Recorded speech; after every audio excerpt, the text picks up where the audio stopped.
Within the ancient tantric traditions, there have been three gates that have often been overlooked. These are gateways into the experience of true embodied awakening. One of the gates is the gate of sadness and heartache. Another gate is the gate of anger. And the third gate that I'd like to speak about today is the gate of insecurity, absolute insecurity. And if we look into the human psyche, we'll discover that, yes, most of us have some experience with these emotions. Most of us walk around feeling incredibly insecure. Oftentimes, when difficult things come forward in our life, we become angry. And there's even times when we have our heart broken in a tremendous way. It brings us to our very knees. And in traditional spirituality, the teaching has generally been that we try to transcend these experiences. Take anger, for example. We try to eradicate it from our being. Many of the ancient Buddhist traditions, the first traditions talked about, spoke of getting to a place where anger no longer arose.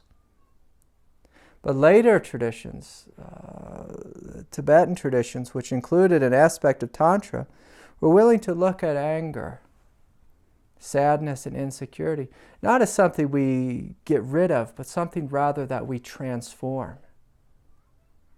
If we're truly going to transform something, that means we have to open our heart to it and be willing to fully work with it. So let's take anger, for example. So how would anger perhaps manifest in your life? So you may bring forth that idea, that experience, that memory.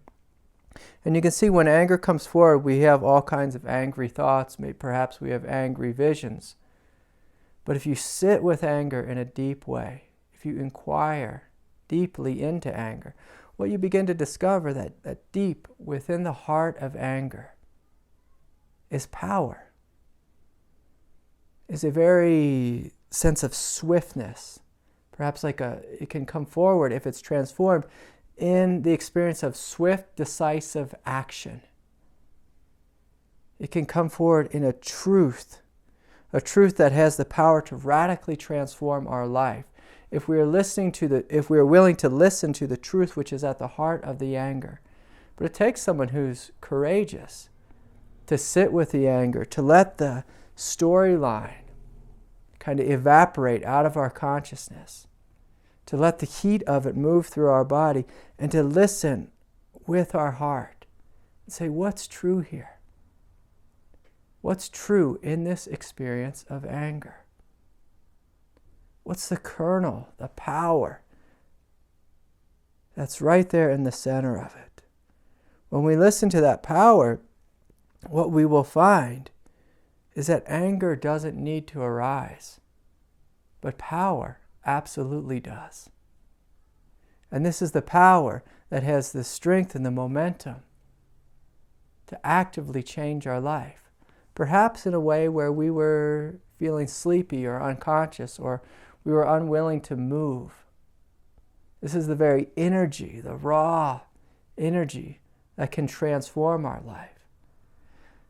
And so to truly work with these emotions, to truly work with our humanity, to truly awaken in an embodied way, we have to be courageous enough to work with these aspects of ourself. We cannot just simply shy away from something which we are frightened of. And so then let's together look at fear. When fear arises within us, a lot of people would think, oh, I'd love it if fear just never arose. I'd love it if I was able to get to a fearless state. But the way we get to a fearless state is through totally embracing fear. And so oftentimes when I walk an individual through this door, they turn pale. They become incredibly frightened, to say the least. They look for some trick, some yogic trick or some non-dual trick to spiritually bypass the fear.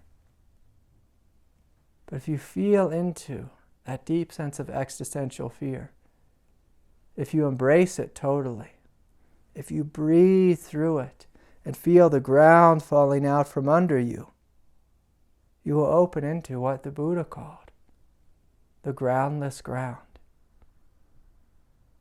Groundless ground is not some wonderful state where it feels as if you're floating on a cloud. It's literally the teaching of impermanence, where you discover all of life is falling out from under me.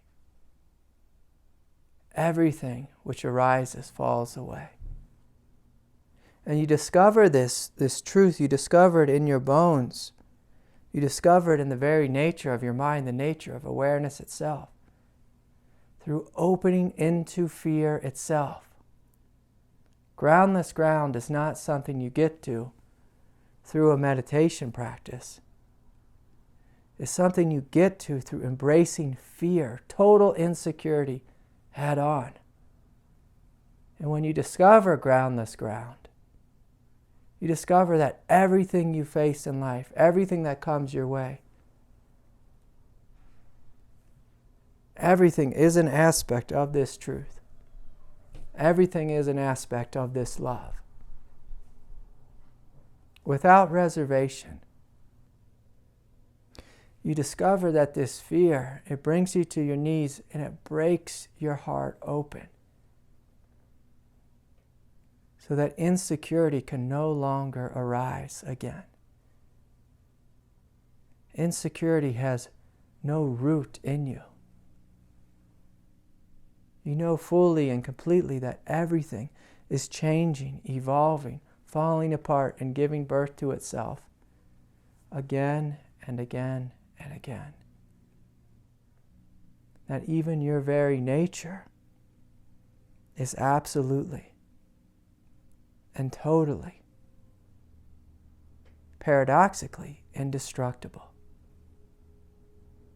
Indestructible in the sense that the nature of awareness, the nature of your presence, is the one thing that outlives anything which arises in form. You know that this nature can be stabbed, it can be killed, it can have its heart broken. It can be publicly humiliated. It can be beaten up and lifted up and torn down again. But that there's something within you that does not die, even through the experience of death. And so we discover this groundless ground, this incredible power. We discover a compassion which has no end through embracing, through walking through these gateways. The gateway of the broken heart, the gateway of anger, and the gateway of total and complete insecurity. It is through us lovingly embracing every aspect of ourselves that we discover something timeless, something that does not die. A true awakening, a true liberation, a true experience of absolute and total completion that has no beginning and no end.